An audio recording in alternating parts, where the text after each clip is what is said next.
Et notre invitée, c'est Léa Chenu. Bonjour.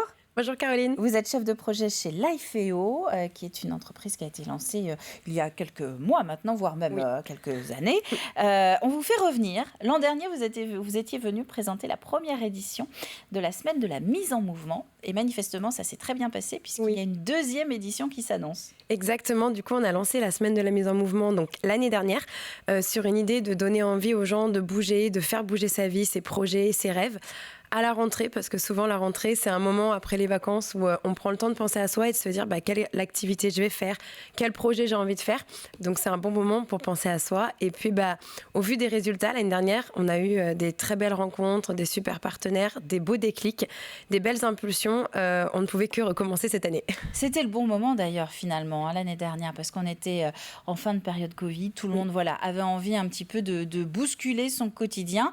Vous vous en êtes rendu compte à travers cette première édition qu'il y avait comme un ras-le-bol de ce quotidien et l'envie de bousculer les choses? Oui, complètement. En fait, le principe de cette semaine, c'était d'avoir des personnes inspirantes qui allaient pouvoir parler qui allaient pouvoir parler de leurs projets, de leurs rêves. Et du coup, ces personnes-là sont venues s'inspirer et on a vraiment senti une envie de faire des choses, en fait. Cette envie de se dire, on a été un peu bloqué peut-être pendant quelques années. Maintenant, j'ai envie de faire des choses. Et là, en fait, c'est encore plus vrai que jamais parce on se rend compte que la période, elle a donné envie encore aux gens de bouger.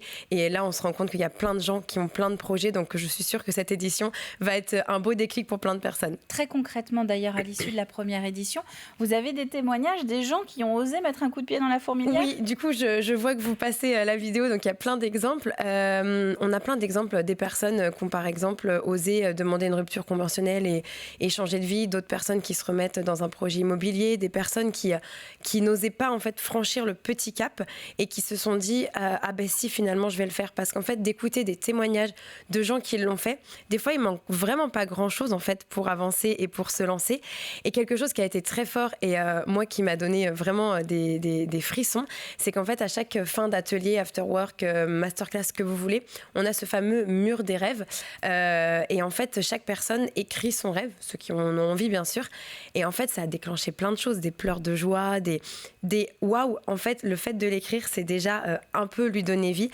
Et ça, c'est magique. Et aujourd'hui, là, j'étais encore au téléphone avec quelqu'un qui s'est lancé dans son projet de sérigraphie et elle me dit, clairement, c'est grâce à cette semaine de la mise en mouvement que je l'ai fait, parce que ça lui a donné des ailes, en fait. C'est-à-dire qu'on a l'impression que c'est une montagne qu'on ne peut pas passer, et en fait, au cours de votre semaine, on se rend compte que c'est un tout petit déclic qui manque simplement pour mettre le projet en route. Alors, souvent, il peut manquer des choses, il faut se faire. C'est aussi pour ça, nous, qu'on a les parcours d'accompagnement Lifeo, c'est aussi pour pouvoir se faire accompagner, parce que des fois, tout seul, c'est difficile.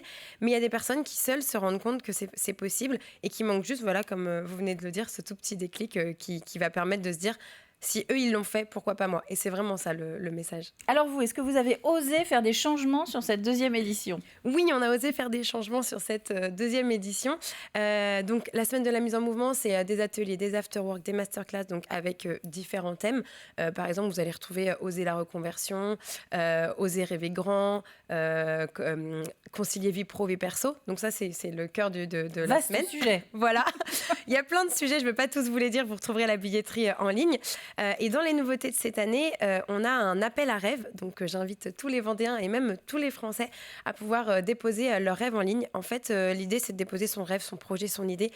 Un rêve, c'est pas quelque chose d'insurmontable, hein. Ça peut être juste, j'ai envie de reprendre la voile, ou j'ai envie de passer tel concours. Ça peut être vraiment ce qu'on veut à partir du moment que c'est quelque chose qui nous anime vraiment. Et l'idée, c'est que la personne qui sera tirée au sort pourra gagner un parcours d'accompagnement Lifeo, donc un soutien régulier avec un impulseur pour pouvoir avancer. Donc j'invite tous ceux qui ont envie de participer à le faire, parce que c'est déjà faire un premier pas vers ce projet-là. Et puis dans la deuxième nouveauté, c'est qu'on a vraiment souhaité cette année faire un moment pour clôturer cette semaine qu'on n'avait pas eue. Et en fait, on était un peu resté sur notre faim, parce que finalement, on avait rencontré plein de personnes et on s'est dit si on avait eu ce moment-là pour tous se réunir. Et donc du coup, nous ferons une soirée le 29 septembre, donc pour clôturer, au cinéma Le Grand Palace, au Sable d'Olonne, voilà. Donc pour une soirée très inspirante, on a eu l'autorisation de diffuser un film qui s'appelle Les rêves ne meurent jamais. C'est un film très très Lifeo avec plein de personnes inspirantes, et on souhaite que cette soirée elle soit inspirante, donc avec la diffusion du film dans un premier temps, et dans un deuxième temps, une table ronde avec plein de personnes, des sportifs, des personnes qui font de la voile, des gens inspirants. Notre parrain, Roman Malo, qui l'était aussi l'année dernière. Donc voilà, une soirée pour se dire que les choses ne sont pas impossibles et que rien n'est impossible. Alors justement, dans les personnes inspirantes que vous avez trouvées pour remplir ce programme, on va retrouver qui ? Alors en fait, le principe de l'IFEO, c'est qu'en fait, il y a à la fois des gens connus, mais aussi pas connus, parce que c'est ça qui est intéressant. C'est que souvent, on se dit tout le temps, c'est les personnes connues qui ont des vies extraordinaires. Mais nous, le sujet de l'IFEO, c'est de se dire, tout le monde peut avoir la vie qu'il a envie d'avoir. Et le tout le monde, c'est nos voisins, nos amis, etc.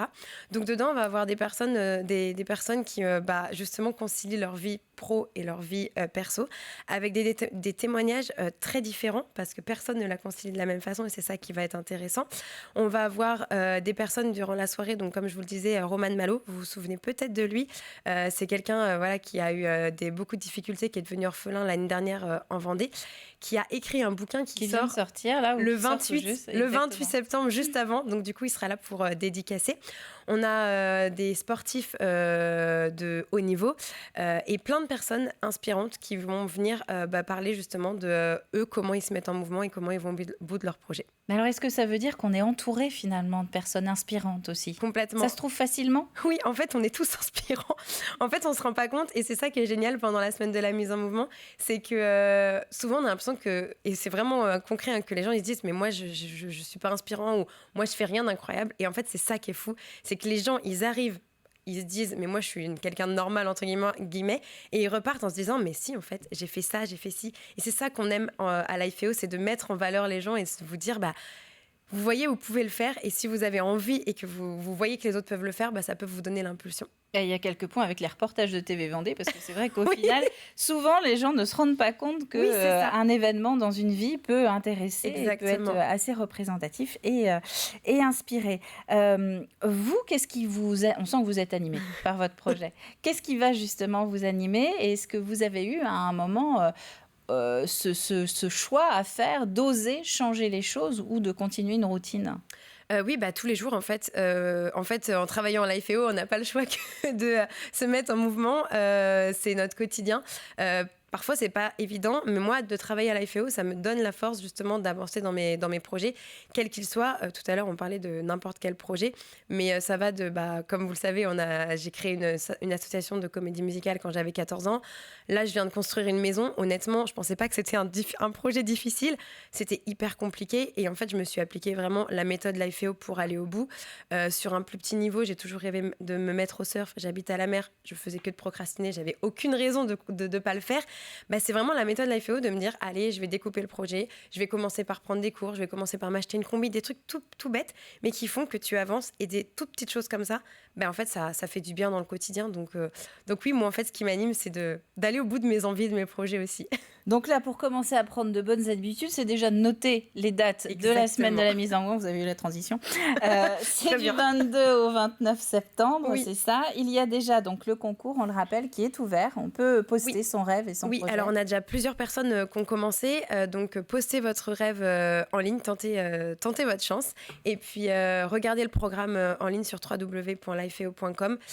Tout est en ligne, tous les ateliers. Je tiens juste à notifier qu'on a un nombre de places qui est quand même très limité, pour une raison, c'est qu'on veut quelque chose de très intimiste. L'idée, c'est qu'il y ait des intervenants qui prennent la parole, mais que ceux qui sont là et qui ont aussi envie de prendre la parole puissent le faire, parce qu'en fait, c'est ça aussi qui est enrichissant. Et puis, c'est le principe de passer un bon moment ensemble avec un petit repas, etc. Donc, c'est un moment très convivial. Donc, prenez vos places rapidement avant qu'il n'y en ait plus. Et on se dépêche. Merci Léa Chenu d'être venue sur le plateau de la matinale, donc, pour présenter cette deuxième édition de la semaine de la mise en mouvement, donc à la cheval, principalement à La Roche-sur-Yon, mais également avec quelques incursions du côté des Merci.